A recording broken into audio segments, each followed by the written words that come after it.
I guess we could say we're in the middle of a Farbrengen.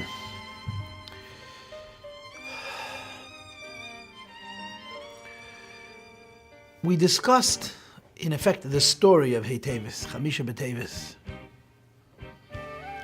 There's a few things I want to, so to speak, go back to and touch on with a little emphasis before we continue the story and move on to other things. The first thing is, as we discussed, the trial took place during Kislev Tafshin Mem Vav, which is about 6 months or so after the Rebbe broke the story publicly, which was the summer before Memhei Tammuz 85. This is probably November 85, December. And the Rebbe went to Ohel every day. And the Rebbe was obviously very, very busy, preoccupied with this whole episode, with the Sfarim. One of the things that occurred was Chanukah. During the course of this entire shturim, the Rebbe told Pashat a personal story, a very candid story. And the truth of the matter is, it's taka amayda dekamaisa. That's the biggest raya that you need to how important the Sfarim were to the previous Rebbe. And how important the Sfarim were to the previous Rebbe, even against the express wishes of his father, the Rebbe Rashab, that he should part with certain Sfarim. The Rebbe told story of Farbrengen publicly, and it's on a tape. It's a weekday Farbrengen, so you can hear the story. The Rebbe Rashab wrote a will. We've never seen the Rebbe Rashab's will.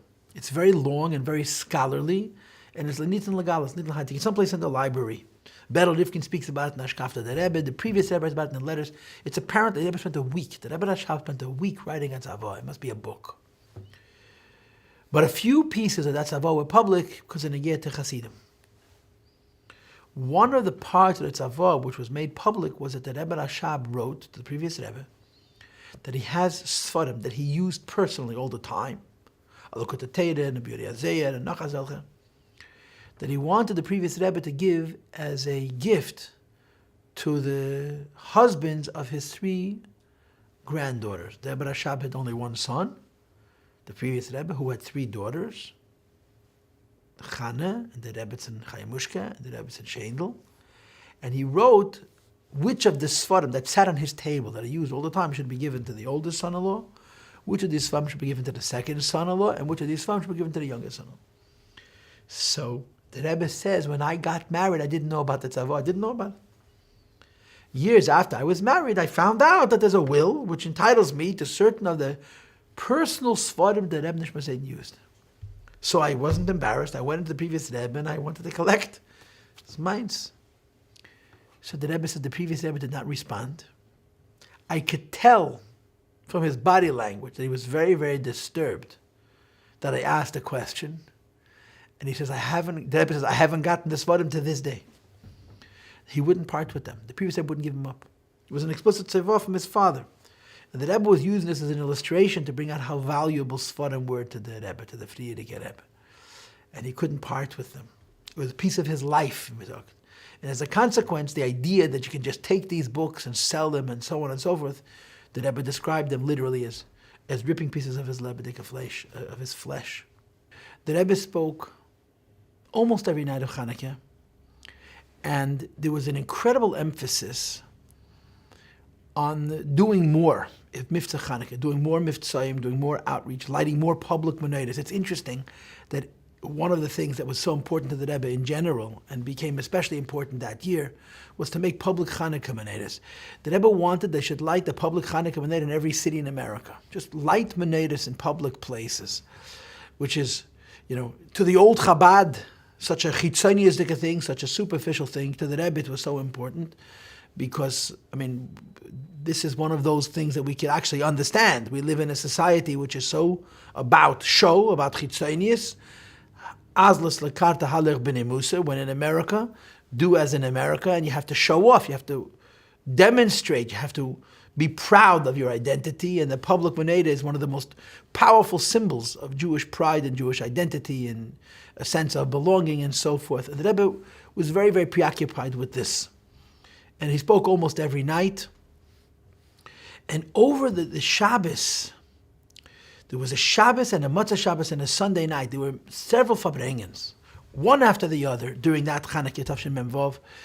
And it was during these Farbrengens that the Rebbe discussed at length what in effect was the interpretation of the story of the Sforim. One of the ideas that the Rebbe discussed was he asked a question that there was already a Kitrug. The Alter Rebbe was put in jail for revealing Chasidus. And to be sure, there was already a Kitrug in times of the Mizitcher Magid, the story with the Pinchas Koretzer, and the Alter Rebbe removed the Kitrug by explaining to the Pinchas Koretzer the story of the Even Tev Shebekeser HaMelech. The famous story with the diamond, the stone, which was the foundation of the crown of this king, that had to be destroyed, and the stone had to be extracted and had to be ground up into a powder to try and save the dying crown prince. And this removed the Pinchas Koretz's disappointment at the Mizitcher Magid's relative liberal dissemination of Chasidus. So the Rebbe asked if there was a kitrug, there was an objection to the disseminating of Chasidus, and it was overturned, it was redeemed. So how come in the next generation there could be another kitrug? And in short, the Rebbe explained that when you reveal more, you face new challenge, new opposition. And the implication was quite clear that the Rebbe has revealed Chasidus in an unprecedented way. Certainly the printing of Mamare Chasidus, which we've seen in the last decades, is completely unprecedented. And consequently, even though there had been kpedis, there had been objections to the dissemination of Chasidus that were won, that were pada b'sholem, so to speak, that we went through, the Rabbeim went through what they needed to go through to bring out the favorable outcome.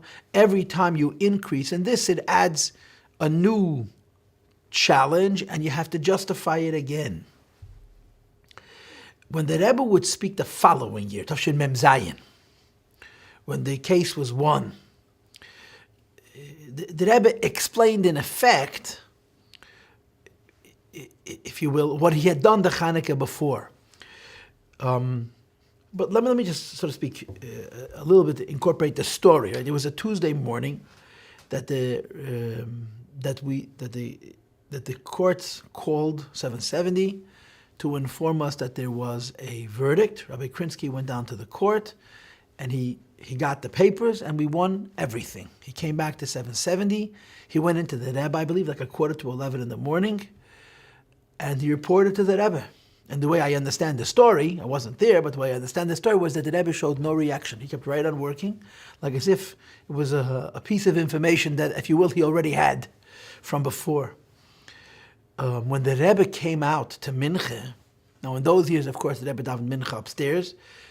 The Rebbe agreed to go downstairs. He found pandemonium. He found Simchas Torah and Purim and you name it, all wrapped into one. The Simcha of Hasidim on that day was unbelievable, it was indescribable. And there were so many people. Many of the shluchim that managed to arrive from Arei HaSada. There was just so much happening. The Simcha in 770 was unbelievable. The Rebbe walked through the shul. He went to his place, and he davened mincha and showed no indications of overt simcha, other than that during Chazaras Hashatz, the Rebbe asked for a chumash, and after mincha, the Rebbe spoke a sikha. Now, I remember hearing the sikha. I was not in New York. I was in California at the time, but I remember hearing the sikha. To me, the thought of the sikha, which completely resonated with me, which grabbed me, so to speak, was the Vatchi Ruach Yankov Avim. You couldn't have had a more appropriate chitas for the Didan Notzach than the one we actually had. It was Tuesday of Parshas Vayigash, and it turns out there's different ways that the parshas are divided. There's actually a likut based on the sikha, how you divide up the 7 aliyahs. And according to our division, Shlishi, the Tuesday's chitas of Parshas Vayigash finishes with the words Vatachi Ruach Yankov Avim. The spirit of Yankov Avinu came to life. Why? Because Oid Yosef Chai. That Yankov Avinu here is Oid Yosef Chai. Yosef HaTzadik is still alive. V'chiru Meshel B'chol Eretz Mitzrayim. And all the rest, Vatachi Ruach Yankov Avim. So the Rebbe mentioned in the Sikha the idea of Vatachi Ruach Yankov Avim. Now the the Farbrengen, so to speak, that comes out of this little idea is that, first of all, Rashi says, Shor Salav Ruach HaKodesh, that Yankov was in a state of depression because Yosef Tzaddik was gone. And now that he discovers Yosef Tzaddik is still alive, he gets that Ruach HaKodesh back because it was a simcha that was returned to Yankov Avinu that opened himself up to a higher union of Ruach HaKodesh. And people are entitled to say their own interpretations. Nobody can say for sure what the facts are, but it's very, very powerful that the Rebbe made mention of this pasuk in this context. But specifically the idea of Oid Yosef Chai. In other words, first of all, Oid Yosef Chai means alive, not just biologically, but in the full spirit of Yosef. He's the same tzaddik who had left him 22 years earlier, and he was still learning Yagla Rufa and so on. But of course, in the context of the story of the Sfarim, Oid Yosef Chai means very plainly that the Rebbe lives. Yosef, the Friedrich Rebbe, Yosef lives, and the Oid Yosef Chai affects Vatachi Ruach Yankov Avinu. It gives life to Yankov Avinu, to the Rebbe, to the Nasi Hador. And the Rebbe explained that the challenge to the legitimacy of the ownership of Lubavitch, of Agudas Chasidei Chabad, of these Sfarim and this building is based on the argument that Agudas Chasidei Chabad is defunct. You establish an organization. The organization represents a community, and as long as the community exists, that body, that legal body is alive.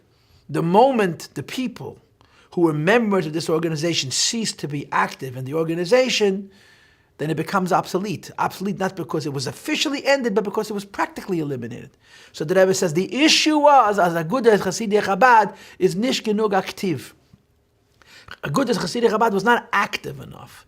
And that therefore the answer to the objection that came from the other side, and as the Rebbe indicated quite clearly, he didn't see his opposition as being this person or the other person, but rather that Milmaila, from on high, there was an objection to the way the Rebbe was revealing Hasidus and so on. Because apparently the complaint is that there's a lack of activity on the part of Agudas Chasidei Chabad, which means each one of us. So the Rebbe says the answer is to do more. And this is very, very similar to the idea that the Rebbe had said the Chanukah before. It was exactly a year after the trial. The trial took place in Kislev Tafshin Mem Vav. The verdict was the beginning of Teves Tafshin Mem Zayin. And the Rebbe explained then also this idea that when there is a challenge to the manifesting of Chasidus, and the revealing of Chasidus, and the giving of Chasidus, the answer is to do more. Not to say, maybe I should hesitate, maybe I shouldn't do it. In other words, if you're revealing Chasidus, and Milmaila there's a criticism, you should see it as an indication that you should stop. To the contrary, the solution is to do even more and prove that Agudas Chasidei Chabad is very active and very alive, and then the Kitra goes away by itself. And I want to mention that one of the many ideas that the Rebbe had spoken, that Kislev in Memvav, Chanukah Memvav, was a very interesting sikha, where the Rebbe discussed the visit that took place between the Alter Rebbe and the Heilige Magid and the Baal Shem Tov while he was in prison. Of course, it's a famous story that when Alter Rebbe was sitting in jail, he was visited by the Heilige Magid and the Heilige Baal Shem Tov, who of course had passed away decades before. And we know that the Rebbe Rashab, the Friedrich Rebbe, once visited that cell in Petropavlovsk, in the fortress where Alter Rebbe was being held. And when he came back to Lubavitch, the Rebbe Rashab asked him if there's enough room for 3 men to stand, indicating that the Mezritcher Magid and the Baal Shem Tov, when they came to the Alter Rebbe in the prison, they were in a guf gashmi, they were physically present. And of course, we all know the story that the Alter Rebbe asked them, "Why am I in jail?" And they told the Alter Rebbe, "You're in jail because you're spreading too much Hasidus." So the Alter Rebbe said to them, "So when I go out, I'll stop." And they said, "No, now that you started, if and when you're released from prison, you should do even more," which is, of course, what happened. So the Rebbe asked the Kasha. We know that when a person passes away, they're beisim chafshi. They have no shaychas to Torah mitzvahs. So how could the Alter Rebbe consult the Heilige Magid and the Baal Shem Tov many, many, many years after they passed away that they should paskin, they should make a determination about how he should act in the physical world? And the Rebbe answered, because since they came to him in a physical body, they were at that moment physically alive and therefore qualified to paskin halacha. Very, very interesting thought that the Rebbe mentioned in the scheme of the story of the Sfarim, and it's meaningful and significant in itself. But this is what happened. Hey, Teves, Mem Zayin. The Besura arrived that there was a Didan Natzach, and it was a resounding Didan Natzach. We won completely everything. The house and the Sfarim, there was no compromise. And Hasidim celebrated for a week, from Tuesday till Monday. Mamish a week. In the middle, he had Asar Teves. In the middle, he had Shabbos. But the celebration, in all of the necessary and appropriate and halachic ways, went on for a week. And it was, the Rebbe referred to it later on as Shivas Yemei HaMishta. It was a party. Mamish at Fabrach, Tag and Nacht. It was singing and dancing and celebrating.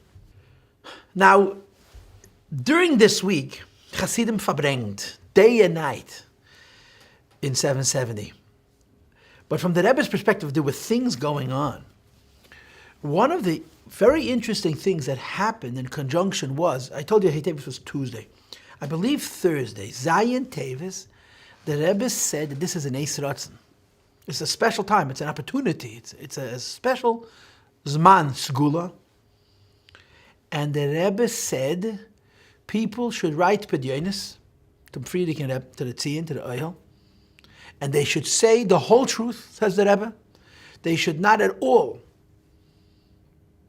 worry that the information is going to get into the hands of the wrong person, said the Rebbe, because I won't even read them myself. I will simply take them and deposit them in the oil of the Rebbe, the Friedrich Rebbe. And the Rebbe says it's a special time, it's an opportune time, it's an Eis Ratzon, it's a skula, and you can get from the Eibishter all kinds of incredible brachas. And of course, we all wrote letters and sent them to New York with bakoshes. But what happened was, this phenomena that the Rebbe had announced that this is a special time went beyond the borders of Lubavitch. And the whole Jewish world heard about this, that the Rebbe said this is an Eis Ratzon. He is not even going to read the notes himself. He's simply going to bring them and deposit them at the Tzion of the Friedrich Rebbe. And the Rebbe says, don't waste the opportunity. And I think at one day the Rebbe went to the oil with more than one car. There were so many papers, so it didn't fit in the car, 2 cars, but to carry the bags and bags of requests that people sent from all over the world. It was an Eis Ratzon that people took advantage of. It was also a very big Kiddush Lubavitch. It was a big covet. Talk about technological advances. Crown Heights in Tufshin Mem Zayin was in possession of 2 fax machines. 2, count them, 1, 2 fax machines. Who thinks about fax machines? Now they're on the same junk heap with a lot of other machines. And but then it was a brand new invention, a fax machine. And they were running day and night, and you have to have ink and paper. I mean, I don't know how these machines work. And people were sending faxes from all over the world. And the Rebbe went to the oil with bags. The Rebbe used to have these big, massive bags full of these pedyonis, and they were placed on the oil.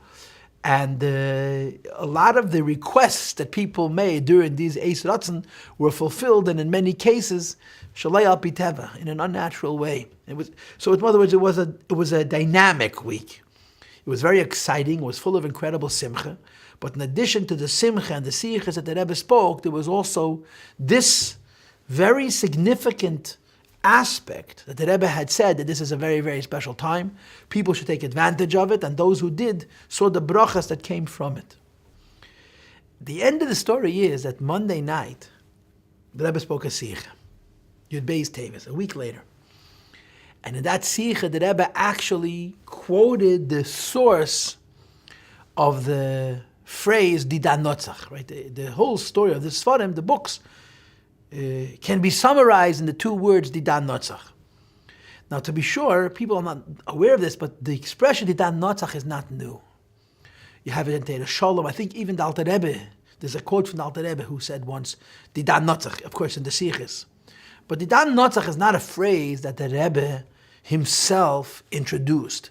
It's a phrase that was used by the Rabbi and by the Nesiim in earlier generations as well. I think the Rebbe Rashab's expression was Sof kol sof et zayin didan notzach. It's not a new expression. The Rebbe, so to speak, re-engaged the expression didan notzach because it became necessary under the circumstances. But the expression didan notzach didn't start with the story of the Sfarim. It was an old idea, an old part of Torah that the Rebbe, so to speak, brought out and underscored. And on this occasion, the Rebbe told a whole long story from a medrash about the Don Natzach. And one of the aspects of the story was that there's a point in simply screaming Didan Natzach, simply celebrating and being positive about the idea of Didan Natzach has a favorable effect on the Didan Natzach itself. Didan Natzach means that we should be victorious. But in that same sikha, which was quite long, the Rebbe pulled the reins on Lubavitch in a way which was quite extraordinary. In other words, he shifted us from a mode of total celebration into a refocus on avodah and proactivity that's proper and orderly and down to earth, so to speak, in a very abrupt and a very powerful way, in a very effective way.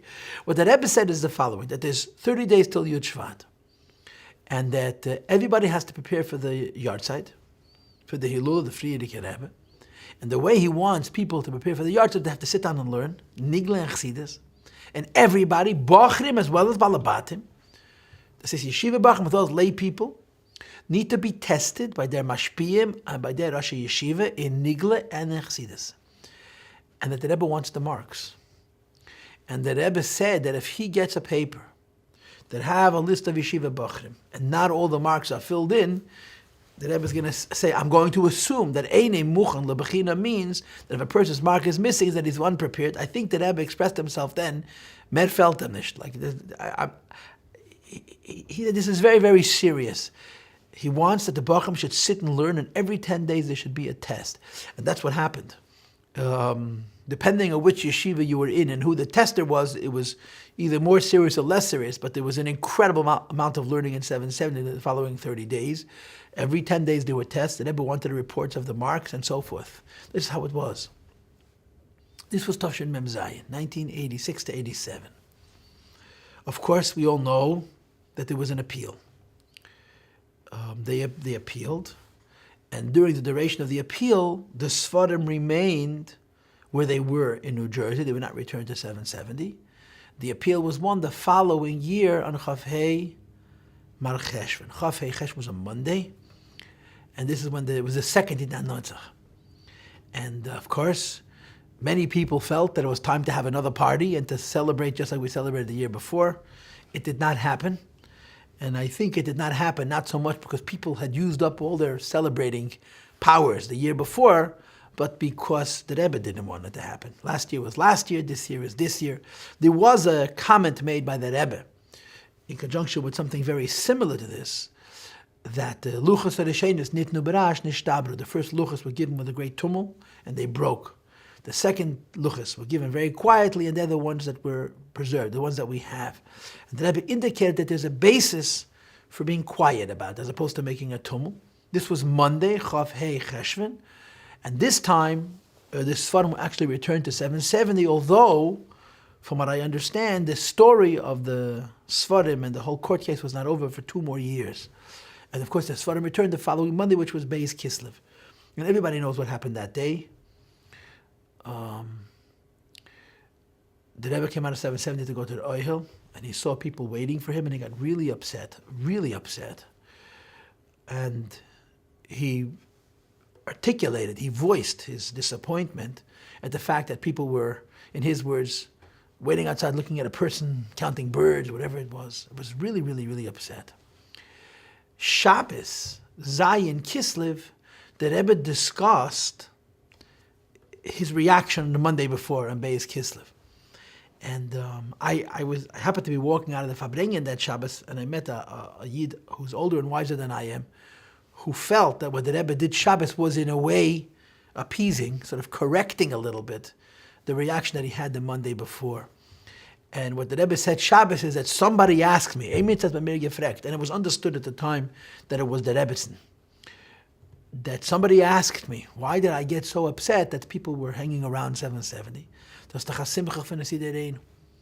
the joy of the Rebbe, the Friedrich Rebbe, as it were, as the Rebbe expressed it. And why should the Rebbe be disappointed in the fact that Hasidim wish to celebrate together with the Rebbe? So the Rebbe explained. This is a very simple but interesting word. The Rebbe said this is Didan Notzach. But what does Didan Notzach mean? Didan da Sfarim Notzach. It's a victory of Sfarim. Says the Rebbe, as soon as the Sfarim were returned to 770, the first thing I did was I sat down and I started to learn in the Sfarim. Because that's what Sfarim are about. to learn in them. And the Rebbe said, I figured that everybody else is going to have a similar reaction. You have a Didan Notzach. How do you celebrate the Didan Notzach of Sfarim? By learning in the Sfarim. And the Rebbe sort of indicated this is why he reacted the way he reacted, because he felt that people should have a different kind of a reaction. But that's not the end of the story.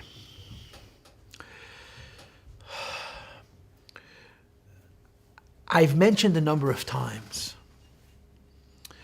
that this story is not a simple story. It's a very painful story. Certainly to the Rebbe and the Rebbetzin, there was nothing fun about it. It wasn't a fun struggle. When the Alter Rebbe struggled with Misnagdim, that wasn't either fun. When the Rebbe Friedrich Rebbe struggled with the descendants of Hasidim, that wasn't either fun.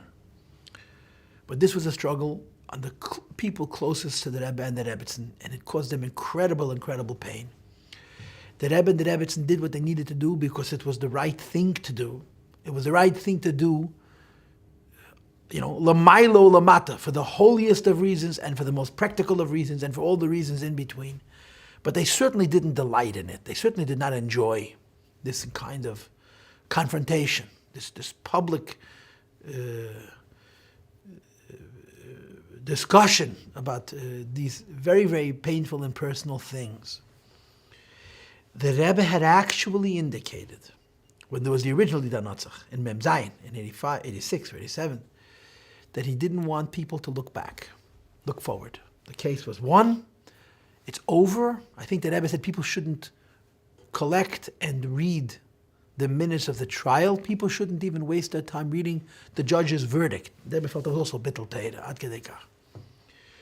The consequence of this was that the following year, less than a year later, was the second Didan Notzach. The Sfarim were returned to 770 in the beginning of Kislev, which is a month prior to what would have been the first anniversary of Hey Teves.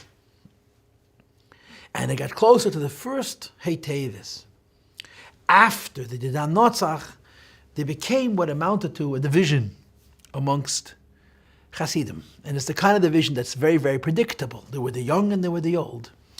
The Bachrim wanted to make a party. Rosh Chodesh Kislev, Hasidim celebrate the Rebbe's health. Chamisha B'Teves, Hey Teves, we're going to celebrate the Didan Notzach of the Sfarim. Some of the wiser, more thoughtful, more deliberate Eltei Hasidim knew how the Rebbe felt about the episode, and that the Rebbe had indicated that he didn't want people to be preoccupied with the details of the case, but simply to celebrate the Sfarim by learning in the Sfarim and so forth, were very hesitant to encourage this kind of a celebration. And there's a lot of details to the story, but one of the details to the story is that, and again, I wasn't in New York, I had this incredible mazel that anything that had to do with the Sfarim I missed. I was pushed away. But this is the story that's told, is that the Bachrim hung up a sign before Shabbos, Vayigash Tavshin Memches, 1988, to celebrate Hey Teves. So the Gabbaim took it down. So the Bachrim hung it up. It was a whole game, tug of war. The end of it was that the Bachrim literally waited till Shabbos started and the sign was up and it was stuck on the wall. The Rebbe, the next day, at the Farbrengen of Vayigash Tavshin Memches, begins the Farbrengen with the idea that it says on the wall that today is a Yom Tov. Hey Teves, Chamisha B'Teves. And the Rebbe officially made a Yom Tov. This is very important for people to understand. The Rebbe officially made Chamisha B'Teves, Hey Teves into a Yom Tov. Not in Mem Zayin, but the following year in Mem Ches. In fact, the Rebbe mentioned in that Sikha, the Gemara, that the Gemara says, Lashona Acheres Kovum, that in the story of Chanukah, when we had the victory of Chanukah, when we defeated the Syrian Greeks, and we went into the Beis HaMikdash and found the jug of oil, and it burnt pure and kosher for 8 days until they were able to retrieve new oil, the Chazal made Chanukah Yom Tov the following Chanukah, a whole year later. So the Rebbe said, the same is true here, Lashona Acheres Kovum, the holiday of Hey Teves was announced, the Hey Teves Tavshin Memches. So it's not some kind of a Yom Tov that Hasidim make. You know how Hasidim are. We have Yom Tovs a dime a dozen. There's a dozen. Didan Notzach Salon. Hasidim have a Yom Tov, any little thing that happens by the Rebbe is by Hasidim a big shturim. Naturally, obviously. Hey Teves is not a Yom Tov of Hasidim. Hey Teves is a Yom Tov of the Rebbe. which puts it into a special category and deserves a special appreciation, a special emphasis. If I may say so, and God should forgive me if I'm wrong, Rosh Chodesh Kislev, which is a very big Yom Tov by Hasidim, we celebrate the Rebbe's health, is a holiday declared by Hasidim. Hey Teves is a holiday declared by the Rebbe. What is the difference between a holiday declared by Hasidim and a holiday declared by a Rebbe? Obviously, we don't know. I don't know. But I still want to share this thought with you, and I'll tell you the Vayla Geshmaka Baise. It's an interesting story, and I'm telling the story for two reasons, because it's a good story to tell, and also because it brings out the point that Rabbi Parish was a very, very big chassid, an incredible mukusher. He was a bemis achsidish yid, and he had an incredible story with the previous Rebbe, that his daughter wrote to him. He was in New York, his children were in Israel, it's the middle of the war. His daughter wrote him that she's dating a certain bacher, she's going to meet a certain boy. So he went into the Frierdiker Rebbe and told the Rebbe that he got a letter from his daughter that she's meeting such and such a bacher. And the Rebbe got very excited because the Rebbe knew the bacher, and the Rebbe tells him he's a wonderful boy and so on. Then he gets a letter from his daughter that the shidduch didn't happen. And he was very disappointed because the Rebbe had said such wonderful things. A year later, his daughter writes him again that she's meeting the bacher a second time, and they in fact get engaged, get married. This is Rebbe Ephraim Wolf, one of the most important Lubavitcher Hasidim in Eretz Yisrael. And he got so excited. Of course, he was excited that his daughter was a Kala, but more important to him was that the Rebbe had foreseen it. That although the shidduch was temporarily delayed, it all worked out in the end. So he went into the previous Rebbe all excited to tell the previous Rebbe the moifis of the previous Rebbe. And the Frierdiker Rebbe told him the following: Rebbe Avraham, meine Ravort geht nicht verfallen, nicht la Mailo, nicht la Mata. Man darf sagen mit der Dagosh und nicht mit der Rav. Which means in English, Rebbe Avraham, when I say something, it's never wasted, not down here on this world nor on the higher worlds. And it needs to be said with emphasis as opposed to being said softly. When the Rebbe declares a Yom Tiv, the declaration of this Yom Tiv is not only Lamato, but it's also Lamaila. It's not only on earth, it's also in heaven. Chassidim make a Yom Tiv, it celebrates an event. A Rebbe makes a Yom Tiv, it's revealing an Eidel Aki. It's a godly light which is brought into the world. And I'm going to give you an example. The Rebbe writes about Yitas Kislev. Yitas Kislev is a Yom Tov made by the Alter Rebbe. And the Alter Rebbe himself predicted that Yitas Kislev would be celebrated until Mashiach comes. There was no need to take extra steps to keep this holiday viable. And the Rebbe showed that in hundreds of years before the Alter Rebbe was born, the date Yitas Kislev was singled out, that in the Shalos HaTshuvas Min HaShamayim, which was probably written 800 years ago, 700 years ago, Rabbi Yankov de Orleans has a whole book. It's a small book, but a whole sefer of responsa from heaven. Shalos HaTshuvas Min HaShamayim, questions that he asked from the heavens, and he got answers. One of these tshuvas, and it happens to be about Tfilas Ezra, has a date. Most don't have dates. This one has a date, Hayem Yom Shlishi, today is Tuesday, Yutes Kislev, V'hu Yom Besura, today for Besura's Teves. The Alter Rebbe was released from prison on Tuesday. Hayem Yom Shlishi, today is Tuesday, Yutes Kislev, V'hu Yom Besura, today for Besura's Teves. It's a day for good news. So the Rebbe says, look at this. Hundreds of years when Alter Rebbe was born. Hundreds of years when Alter Rebbe was released from prison. Men HaShamayim hat men gesagt, Yutes Kislev is a Yom Besura. That means to say, Yomim Tovim that come from Torah are from before time. They're simply brought down into time at different intervals. Like the Rebbe brings off in the Pasuk, Hakel Asa Yafa Be'ite. Pesach didn't become a Yom Tov because we were released from Egypt. Pesach is connected to redemption from creation. The Yom Tov of redemption, which is the 15th day of the first month, became known to us because we were redeemed on that day. And the same is true of all holidays that are timeless, that don't pass, that last forever. It's not that an event created a holiday, an event revealed a holiday. Yitas Kislev did not become a Yom Tov because the Alter Rebbe was released from prison. Yitas Kislev became known as a Yom Tov because the Alter Rebbe became released from prison. When did Yitas Kislev become special? When the Eibishter created time. And he built into his time frame that Yitas Kislev is a Yom Besura. And the same can be said of Chamisha B'Teves, Hey Teves. Since this is a Yom Tov which the Rebbe declared, It's a Yom Tov Lamayla Lamata. It's very different than all the other occasions that Hasidim celebrate for the various different events that surround the Rebbe's Nesias, as well as the different events that surround the story of the Sfarim. Hey Teves is a holiday that Rebbe declared. And in my mind, there is no doubt that this is a day we shouldn't say Tachnun. If you don't say Tachnun, it is Kislev. And you don't say Tachnun, Yud Kislev, and you don't say Tachnun Yud Beis Tammuz, which is a Yom Tov of the Alter Rebbe and the Mitte Rebbe and the Frierdiker Rebbe, you should most certainly not say Tachnun Chamisha B'Teves. This is the Rebbe's Yom Tov. And you're going to claim the Rebbe didn't go to jail physically, but from the Rebbe's perspective, the taking of the Sfarim was the equivalent of a prison, and the Natzach was Pidyon Shvoim, redeeming the Sfarim. So although Baruch Hashem, Begashmias, the same kind of threat did not exist in our generation as it existed in earlier generation, but spiritually it's the same thing. And there's no question that Hey Teves is as great a Yom Tov, a great a Chag HaGeula by Hasidim, who understand that all of the Chag HaGeula, the Moyad HaGeula we celebrate, are not celebrating the physical aspects, because the physical aspects pass. Something that happened 200 years ago is a very long time ago.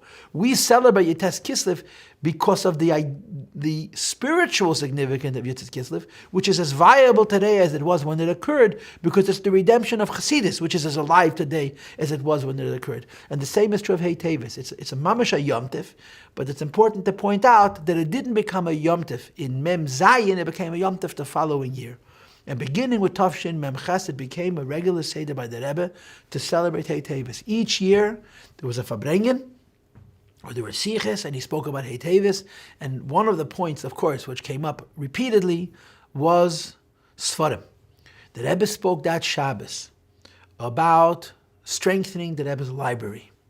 And the Rebbe asked to invest more in strengthening that library by asking publishers and authors to send copies of their Svarim to the Rebbe's library. The Rebbe made it clear he didn't have the resources to pay for the Svarim, but he argued that it's a covet for a Machaber, it's an honor for a publisher, for a printer, for an author to have his Sefer in such a library. And this was, of course, the beginning of a new endeavor, which lasted a few years, which can basically be described as the joining of the previous Rebbe's library and the Rebbe's library into one library. I explained to you in the previous part that the Rebbe didn't have access to the Frierdiker Rebbe's library. They were distinct, separate. And now money was invested, time was invested, effort and energy was invested to join the two libraries together. And they became one library. It's a very, very large library of Svarim, one of the largest libraries of Judaic in the world. I can't tell you if it's the first or the second or the third. Certainly to us, it's not the first. It's in a category all by itself, because in addition to being very useful and very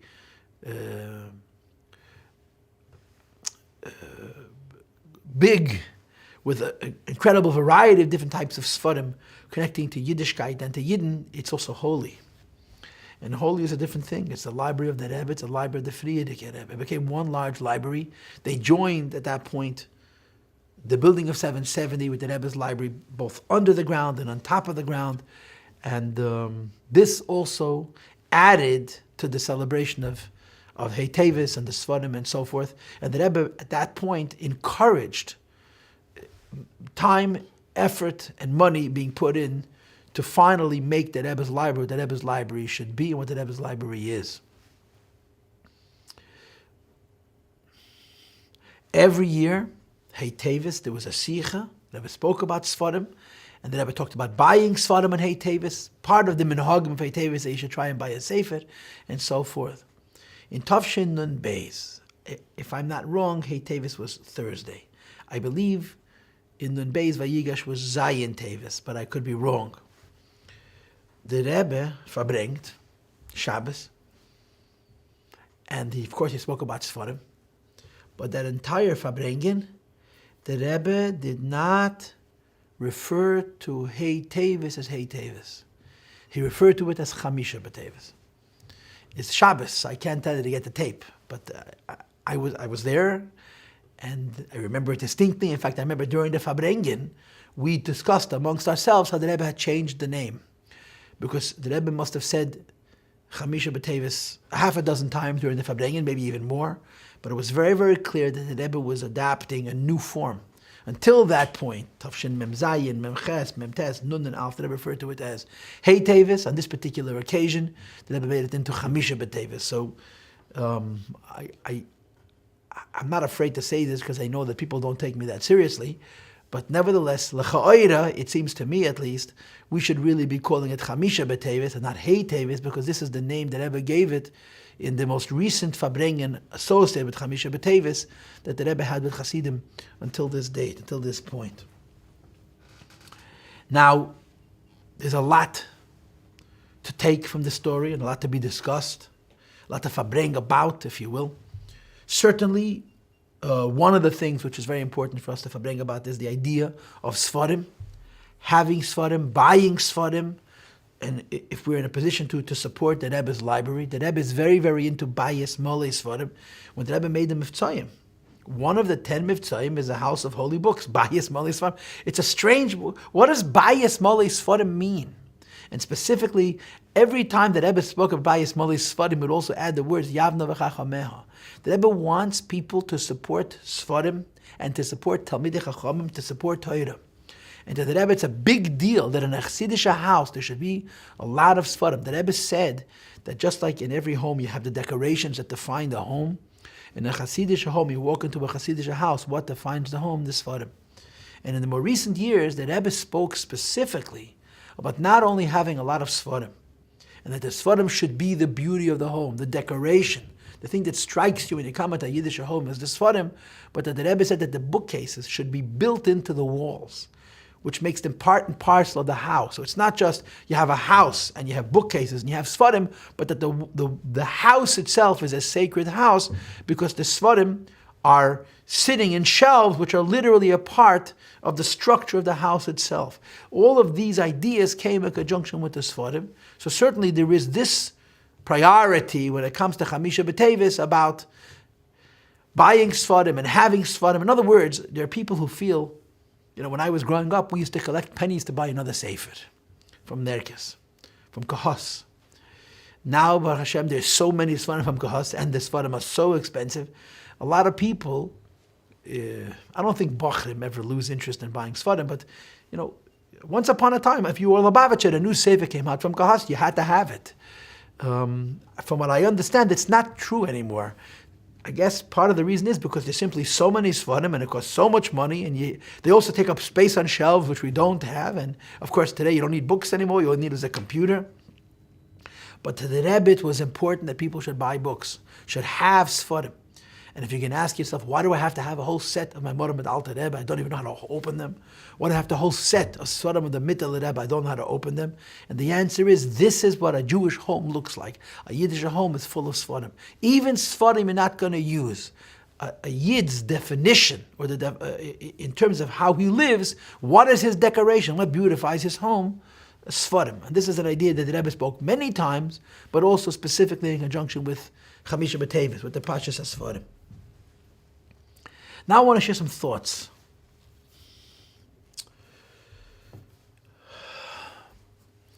The first is a very powerful story.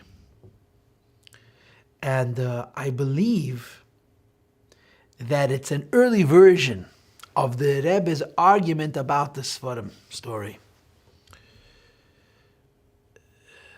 The Rebbe Rashab, the fifth Lubavitcher Rebbe, had a close friend. They were really close friends, whose name was Rabbi Yankov Mordechai Paltiel, the Paltiel of Rabbi Yankov Mordechai Paltiel. He was older than the Rebbe Rashab, and I think he passed away quite a bit before him. But when they were young, in other words, before the Rebbe Rashab became Rebbe, during B'chaim Chesed B'Almadenu, the Rebbe Marash, they were Chaverim. So the Paltiel Rav, Rabbi Yankov Mordechai Paltiel, was no ordinary man. If he was a Chavrusa of the Rebbe Nishmaseidens, albeit before he was Rebbe, this was no common person. There's actually there's a letter from the Rebbe Rashab to Rabbi Yankov Mordechai telling him what kind of Maimorim his father, the Rebbe Marash, was saying in Lubavitch at the time. They were close. There's a lot of details to their relationship. The Mordechai Paltiel, in Hayom Yom, you have the word where the Rebbe Rashab said to somebody, just like you have to know your Chesed, you have to know your Milas. It was to this Rebbe Mordechai Paltiel. It was a very big chassid. It was really a great chassid and a great God and a great Ovid. He was a Balbechi. he cried at the drop of a hat. He was an emotional man. Now, there are a few events that the previous Rebbe describes from his childhood and his early adulthood that were very, very emotional. There's the wedding of Musia, of the Rebbe Friedrich Rebbe's aunt. There is the Rebbe Friedrich Rebbe's own chasana. And I think there's a third event also that happened sometime in the Nuns, which was a very, very emotional event. Very emotional event, very exciting time. During one of these times, and I unfortunately forget which one it is at the moment, there was a simcha in Lubavitch, and Mordechai was there, Baltava was there, the Razor, the Rebbe Rashav's brother was there, and naturally the Friedrich Rebbe was there. It was a big shturim. And during the course of this occasion, the Rebbe Rashab says to his old friend, and now Chassid, do you remember what my father told you on such and such a date? And the Rebbe Rashab quotes a date from close to 20 years before, Tov Reish Lamed Ches, I believe. And tangentially, as an Amaimer HaMuzgir, I want to share this. What was the ultimate sign of friendship by Chassidim? What was the greatest raya that so-and-so was your real friend? And the answer is that you would share yechidus with them. A chassid has a yechidus. It's very personal, it's very private. And of course, if you're a big chassid, it's also very deep. And for a chassid to share a yechidus with another chassid, that was the ultimate sign of closeness. And Rabbi Yankov Mota had a yechidus. And after the yechidus, he shared the content of that yechidus with his friend, who was then the son of the Rebbe Marash, and now the Rebbe Rashab. So 20 years on, close to 20 years on, the Rebbe Nishma Seidin says to his old friend, do you remember what my father told you on this and this date in the year Tov Reish Lamed Ches, approximately? As soon as the Rebbe Rashab mentions this Yechidus, Rabbi Yankov Mata very predictably starts to cry, and to sob, to cry uncontrollably. And the previous Rebbe describes how it was impossible, once he started crying, it was impossible to... But what was it that the Rebbe Marash had said that the Rebbe Rashab wanted him to remember, which elicited so much emotion? And it was the following. There was a Yechidus, and the Rebbe Marash had said to Rabbi Yankov Mata, this is a quote. I think it's a direct quote. The story is printed in Likutei Deburim. So if I'm saying anything inexact or inaccurate, you can read it inside. It's not Mipi Ashmua. Eib doch Chassidim is da Rebbe. Aber Chassidim was tun. Und eib de Chassidim tun nicht, machen sie dem Rebbe ois Rebbe. This is the quote in Yiddish. And this elicited from Rabbi Yankov Mordechai Paltiel an incredible emotion. It means in English as follows. As long as there are Chassidim, there's a Rebbe. But the Chassidim must work, must do what the Rebbe wants. If the Chassidim fail to do what the Rebbe wishes, they de-Rebbe the Rebbe. They make the Rebbe cease to be Rebbe. Incredibly powerful words. And there's a lot of subtext, a lot of additional, beyond the obvious intent in these words.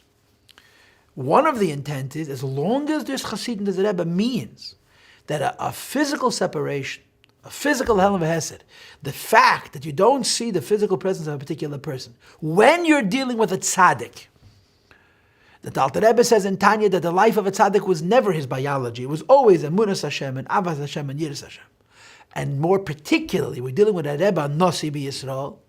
As long as there are Chassidim, there's a Rebbe. So long as people go in the ways of the Rebbe lives in this world, in and through the Chassidim who are going in his ways. Like the Alter Rebbe writes in Tanya in letter 27, the Gersa Kedesh Chav Zayin. So the Rebbe Marash says, if there's Chassidim, there's a Rebbe. But the Chassidim have to understand that being a Chassid means to work, to do what the Rebbe wishes, and to do it b'atzlacha in the real world. The Rebbe lives in and through his Chassidim. And if Chas v'Shalom, there is a deficiency in the Chassidim going in the ways of the Rebbe, there becomes a deficiency in the Rebbe's Rebbeship. And I'll tell you several powerful stories to corroborate this, to support this. One story happened probably in the Lameds, in the early 70s, Mistame. It's printed in Shem Etzas Mechaverecha from Shalber Volpe. That there was a Yid named Harab Avram Sefer. Harab Avram Sefer was the uncle of the Chassam Sefer, and he was a God. He knew everything. he had a very interesting relationship with the Rebbe. Apparently it was a personal relationship. And he had an open door. He wanted to come talk to the Rebbe in learning. And he told the Rebbe that he can't come in the middle of the night when the Rebbe was available. So the Rebbe said, come when you can. And he would go into the Rebbe even during the day and schmooze. Rabbi Volpe in his book writes that when he was a bocher in 770, he remembers the Rebbe walking out of his room to Mincha, arm in arm with Rabbi Avram Sefer. And as he walked through the hall, he turned to the bocher, and he happened to be standing there, and told him, I'm also his chassid. You're also his chassid, I'm his chassid too. Anyway, he brought the Rebbe a pamphlet or a publication that was very difficult to read. They found a ksav from the Chassam Sefer himself, which was meant to be a Pirush on Shas, a Pirush on the Gemara, which the Chassam Sefer didn't really write. The Chassam Sefer wrote Pirush on Chumash and Teves and so forth. But what he did was he made cross-references, which means if you look in the various other Svarim of the Chassam Sefer, you can collect and organize a Pirush on Shas. And you have to figure out from these notes what he means.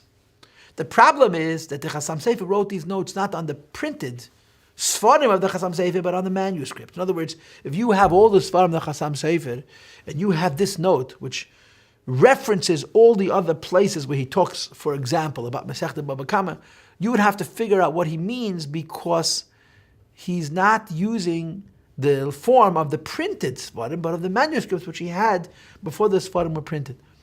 So Rabbi Avram Sefer, who was a descendant of the Chassam Sefer, sat and tried to decipher what each reference is a reference to, and he did only a fraction. He wasn't able to do them all. He came in to see the Rebbe picked this little note up, whatever it was, a note or a pamphlet, and immediately started to tell him what each reference was.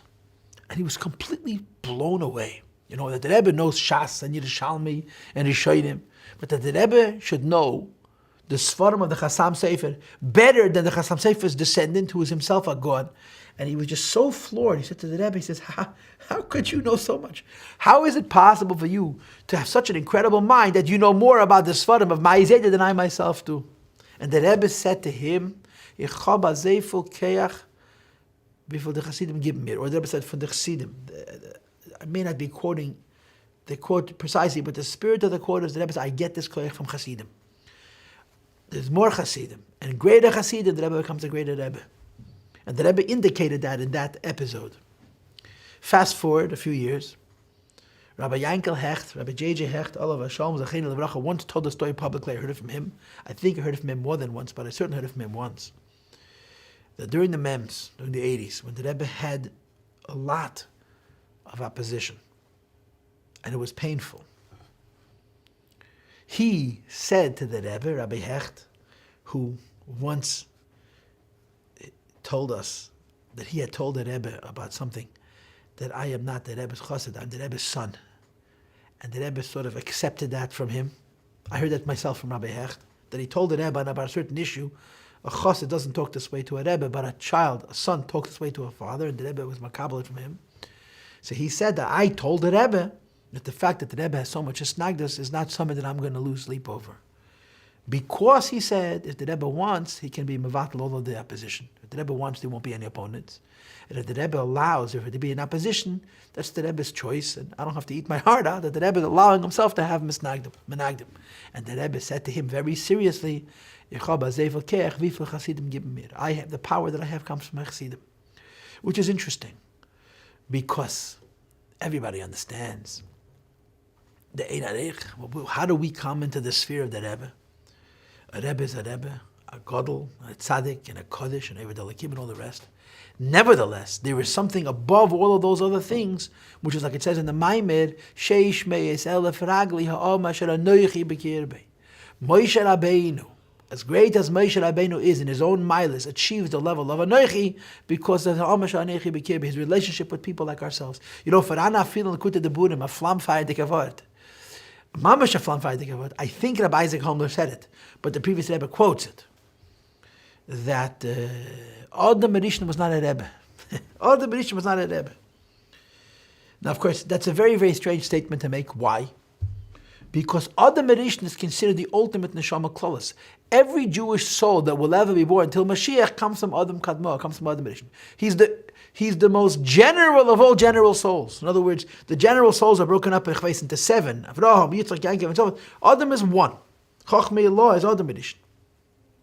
All of us come from Adam Rishon. So what does it mean that he wasn't that Rebbe? It means Pashat, he didn't have Chassidim. Adam Rishon's neshama included every neshama that ever exists, but they were not Bereiv Am. He didn't have a lot of feet, a lot of simple Pashta Pras dimension whom he Rebbed, shepherded. All the neshamas were included in him. And Rabbi Isaac said that Adam Rishon was not a Rebbe, because had he been a Rebbe, he would not be able to do an Aveda. The fact that Adam Rishon was able to do an Aveda, do a sin, is because he wasn't a Rebbe. A Rebbe is guarded, a Rebbe is protected. And the protection comes from Chassidim. The middle Rebbe once said to the Rebbe, the Tzemach Tzedek, about something which he had made a mistake about, Zarg sich nicht, du bist noch nicht kein Rebbe. Don't feel bad, you're not yet a Rebbe. A Rebbe is a very great person, but there's another element which has to do with the Chassidim, with his kashrus. And this is what the Rebbe Marash is saying. The Rebbe Marash says to a Chassid, as long as this Chassidim is a Rebbe. And if the Chassidim are deficient, quote, they make the Rebbe cease to be a Rebbe. And in light of this, I want to share with you another idea. There's a publication that comes out in Christ called Beis Chayenu. It's been coming out literally since Gimel Tammuz. And the back page of the Beis Chayenu every week is a ksav, is a manuscript. I don't know where they collected from, but there's a lot of very good shtiklach there. A manuscript of the Rebbe's handwriting. So one of those pages, I don't always read the Beis Chayenu, but if I get a hold of it, I want to read the ksav. The last page is always interesting. It was a very, very interesting thing. The Rebbe had made a Farbrengen. It was either Mem Daled or Mem Gimel. Tes Kislev, for the Rebbe, the Mittel Rebbe's birthday and yahrzeit. And, of course, the Rebbe made a Farbrengen. There was a transcript, a Hanocha. And in those years, the Rebbe was not editing his Sichas and Maimorim. It was all unedited. But naturally, the Rebbe got a copy, like everybody else, the Rebbe got a copy. And the Rebbe used to learn them. The Rebbe used to read through the Sichas that he had said. And apparently the Rebbe had said by Farbrengen, or they understood that the Rebbe had said by Farbrengen. He was talking about the Mittel Rebbe. And the Mittel Rebbe, the transcript read, what the Rebbe said I don't know, but the transcript read, the Mittel Rebbe is given the Nasi B'Deirei. The Mittel Rebbe was, in past tense, the Nasi, the prince, the head of the Klal Yisrael in his generation. So the Rebbe sent out a note with the Sicha, with the Hanocha, with the transcript. Mohir, urgent, like as if the world is about to come to an end. Mavhil. Mavhil means terrible, beyond the pale, unacceptable. The Rebbe crossed out the words was a Nasi in his generation and wrote is a Nasi in his generation. The implication was very plain. Every Rebbe, every Nasi is a Machadesh. That's what the Rebbe does. The Rebbe once told somebody, if I don't come up with new ideas, so what am I needed for? He innovates new ideas, and revolutionary new ideas.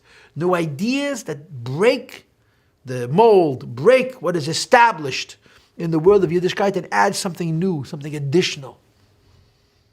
And in those things, that this Rebbe was Pesach HaSatziner, broke the mold, and introduced to Klal Yisrael a new dimension, whatever that dimension is, they are the Rebbe Ad Seif Kol Adeiros. Forever.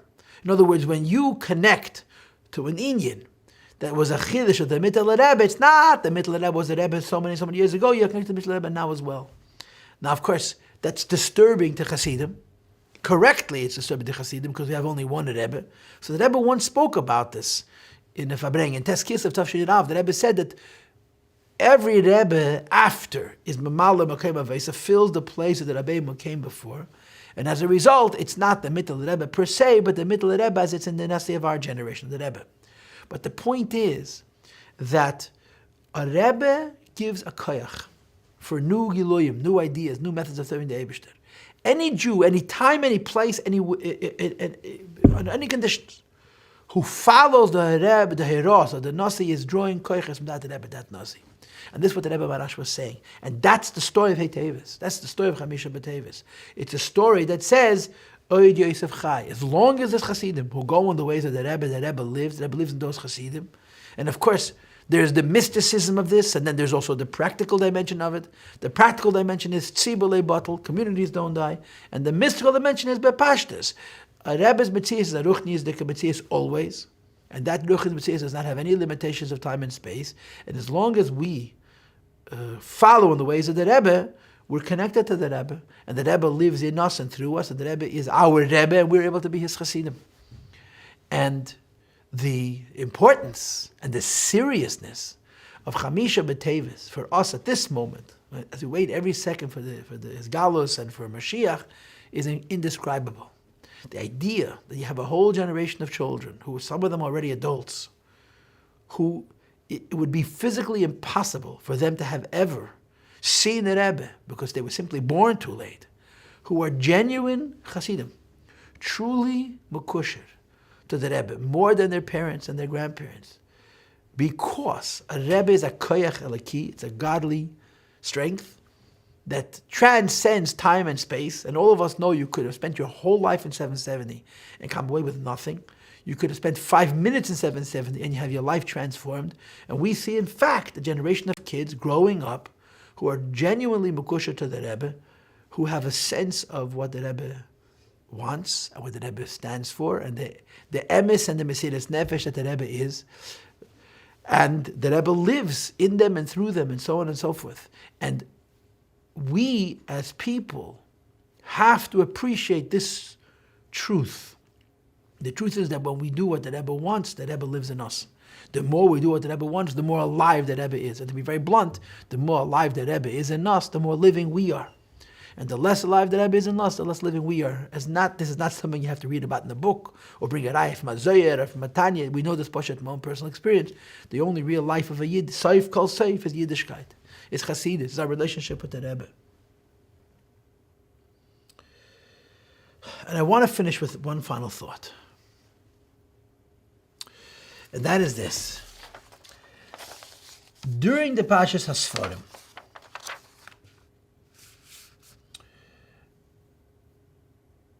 there were many benefits, many giluyim, many things were revealed that had not been revealed otherwise. It's like, of course, what it says in the Maimer of Basi Lagani, that as a king, when he's fighting a war, pulls out all the stops, his mevazbes kol ha'oitzres, and there are things that the Rebbe said, things that the Rebbe wrote, that are very, very special, very unusual. That if not for this kind of an event, they would never have been, so to speak, so plainly and explicitly articulated. And one of those things, and it's been around for a long time, the Shluchim gave it out years ago, is this piece of paper. Where in effect, the Rebbe describes his own job description. He says what a Rebbe's job is. What's the function of a Rebbe? Now, when you'll see the whole document, you'll see that the Rebbe was talking about the previous Rebbe. But that's a detail. The bottom line is, here is a piece of paper in which the Rebbe explains what a Rebbe is, which means, in effect, the Rebbe is explaining what he is. The reason this document was written was because the Rebbe was trying to argue that it's impossible to say that the previous Rebbe lied.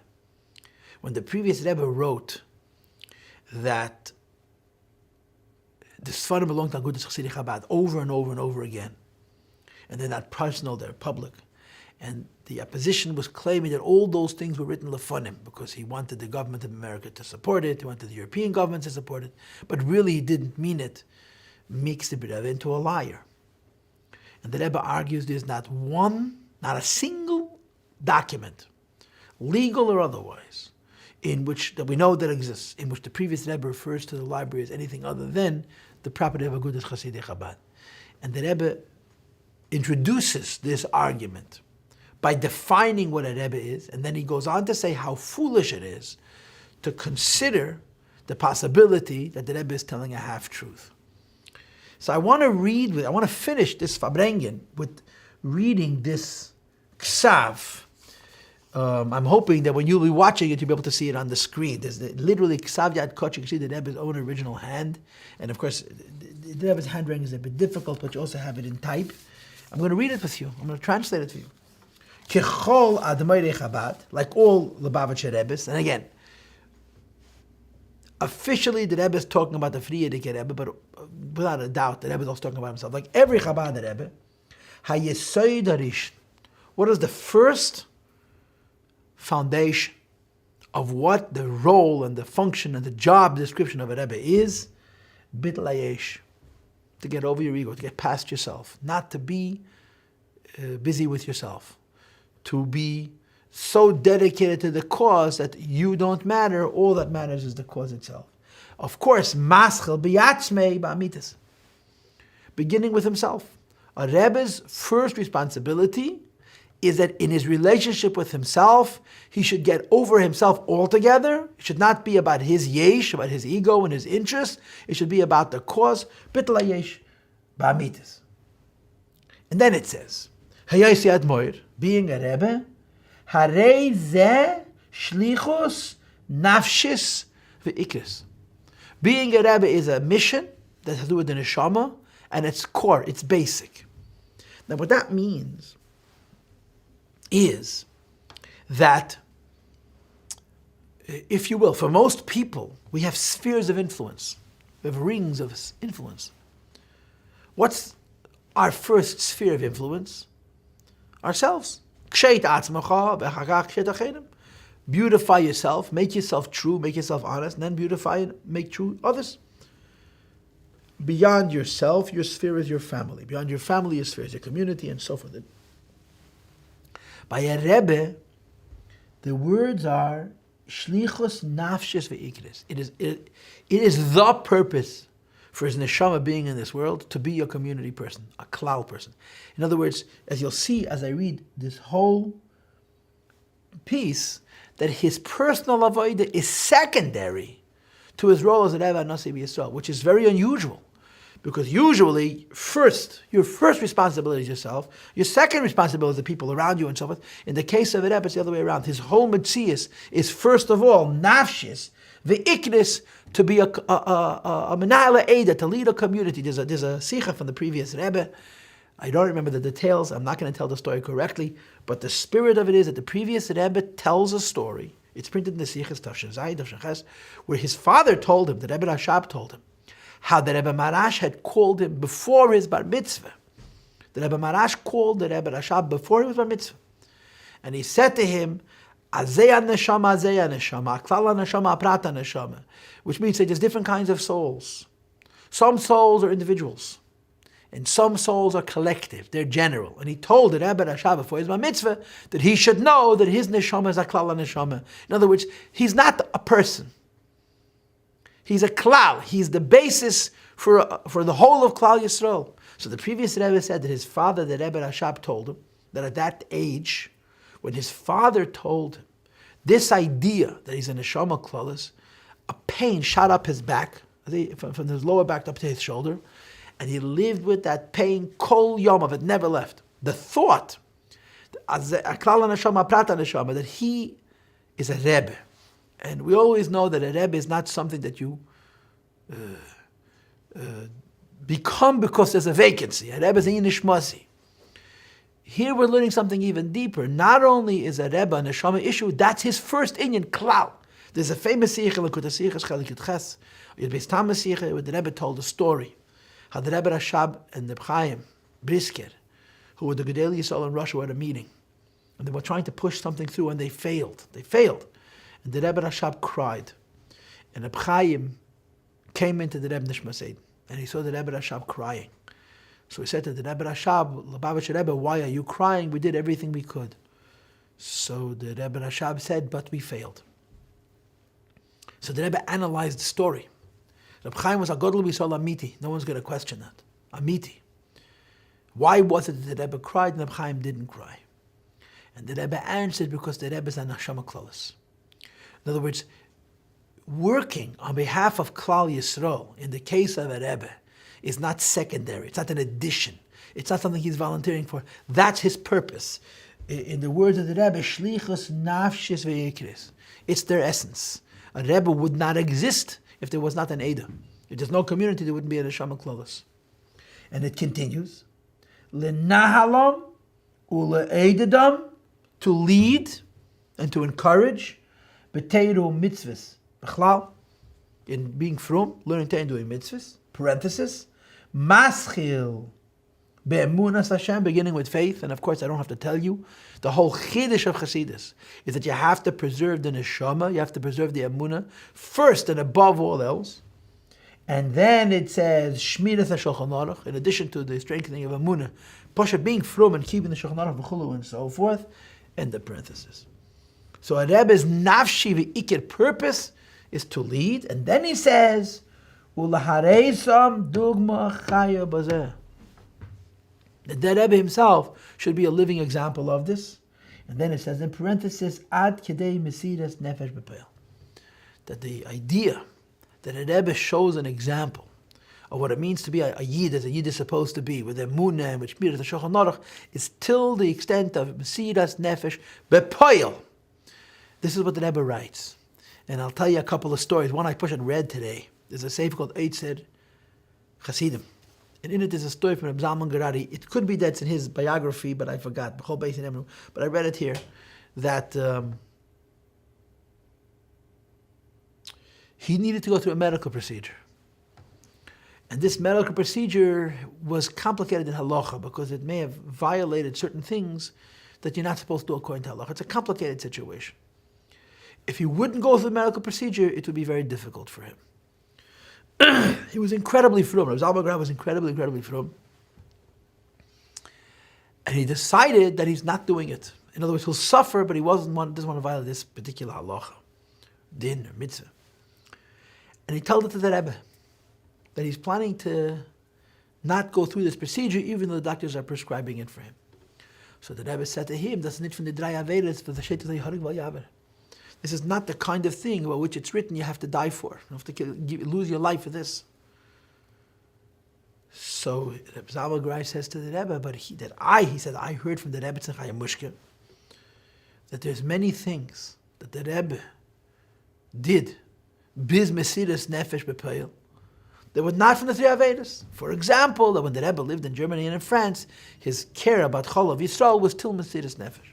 So Rabbi Zalman Gerari tells the Rebbe, it's such an interesting thing, he tells the Rebbe, I heard from the Rebbe Tzachaya Mushka that the Rebbe was also Mesa Nefesh for Inyanim other than the three Avedas, to the point of Mesiras Nefesh B'Poel. So the Rebbe became very serious, and the Rebbe told him, yeah, you don't have to do it. Yeah. In other words, the Rebbe accepted this suggestion that the Rebbe said, he said to the Rebbe, I have from the Rebbetzin, that the Rebbe was Moshe Nefesh B'Peil for many things, which are not in the three Avedas, so I want to do Mesiras Nefesh also. And he never suffered from that illness again. The Rebbe told him, you want to be Mesiras Nefesh? Go ahead. This is a very interesting story. Go ahead, be Mesiras Nefesh. Now another story. I first read the story in the Sefer Shem and Sas Mechaberecha from Harav Shalom Ber V'Opa, but then I heard the story personally from Harav Tzvi Greenwald, Zol Gesund Sein. The story happened with him, that when he was very young, he worked in the yeshiva, I think Rabbi Akiva Yosef Sefer, the Preshburger Rav, the Rav of Preshburg. He was living in Yerushalayim, and he built a yeshiva, and Rabbi Greenwald worked in his yeshiva for a couple of years. And the Preshburger Rav told him the following story. There's a lot of details, but this is the punchline. That he met with the Rebbe Rashab. He was a young man. The Rebbe Rashab was older. And there's a lot of details about their meetings, about the yeshiva in Preshburg, the yeshiva in Lubavitch, and so on, which are also interesting, but that's for a different time. During one of their meetings, the Rebbe Sinshter Sarah, the Rebbe Rashab's wife, approached him. And he was a young man, but the Rebbe had the Recheretz for him, the Meyakar giver, Mechaber giver. And she said to him, my husband has terrible toothaches. Terrible toothaches. And the Gemara says there's no pain like the pain of a toothache. And he refuses to be seen by a dentist. Please discuss with him the halachic permissibility of doing what you have to do to take care of your teeth. He said, I was very uncomfortable telling the Rebbe, Rashab, halacha, but the Rebbe said the man is suffering terrible pain. So when they had their meeting, at the end of the meeting, he apologized to the Rebbe Rashab. And he says, I'm a mitzvah v'esa. The Rebbe asked, so as a Rav, I'm saying to the Rebbe that in today's day and age, you're talking now almost 100 years ago, maybe more, everybody fills teeth. The biggest Rabbonim, and the Rebbe gave him a whole hezber that if it's the food can be put into your mouth and it's not hard enough to be yatzei ledesbein, there's no shaila from kosher, and treif, milchiks, fleishiks, chometz, pesach, and so on. And he tried to impress upon the Rebbe that it's reasonable to have a dentist fix his teeth, he shouldn't suffer. So the Rebbe Rashab told him like this: imagine you shecht chicken, and there's a shaila on the chicken. And then God forbid you eat from this chicken. So you had one occasion that you did an avla. He says, but now imagine that every single time you put a morsel of food in your mouth, there's a chashusha de chashusha. This is how Rabbi Greenwald quoted the Preshburger Rav's accent. A chashusha de chashusha, a possibility of a possibility, Rachman al-Than and Hepech HaKashas. And the Rebbe Nishpa says to him, imagine every single morsel of food you put in your mouth as long as you live.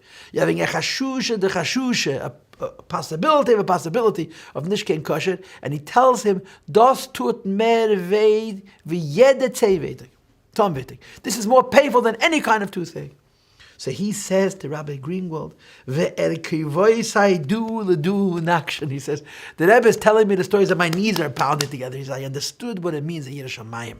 A Rebbe's the pain that Rebbe was in is unimaginable.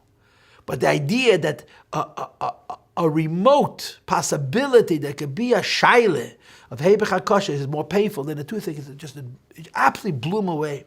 And it's an example of what it means, what the Rebbe writes here, Ad Kedei Mesiras Nefesh B'Poel. This doesn't only mean Mesiras Nefesh in Rosh Hashanah. It means a Mesiras Nefesh in every mitzvah. Everything has to be done l'chatchila to the point of Mesiras Nefesh. And then it goes on, Upshita, and certainly, Lishleil, to completely not allow Kol Pa'ula, any act, Sheyuchlu Lites, Lefarsham, that could possibly be misinterpreted, Lehepech, to the contrary. In other words, a Rebbe's role as a Rebbe, which is for him, Nafshis Ve'ikris,